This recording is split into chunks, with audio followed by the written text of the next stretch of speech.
নমস্কার, কেমন আছো সবাই? আমি আবার চলে এসেছি আমার নতুন একটি ভিডিও নিয়ে। প্রতিদিনের তেল ঝাল মশলা খেয়ে খেয়ে যখন একঘেয়েমি লাগে, মাঝে মধ্যে জিভটাও তো চায় একটু স্বাদ বদলাতে। তাই আজকে জিভের স্বাদ বদলানোর জন্য একদম তেল ঝাল মশলা কষাকষি বাদ দিয়ে খুবই সাদামাটাভাবে বানিয়ে ফেলেছি বেগুন কই। রেসিপিটি জানতে হলে ভিডিওটা কিন্তু শেষ পর্যন্ত দেখতে হবে। ভিডিওটি শেষ পর্যন্ত দেখতে থাকো।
একদম তেল ঝাল মশলা কষাকষি বাদ দিয়ে বানিয়েছিলাম এই বেগুন কই রেসিপিটি।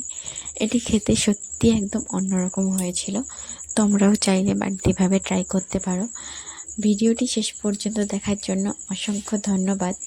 দেখা হচ্ছে পরের একটি ভিডিওতে।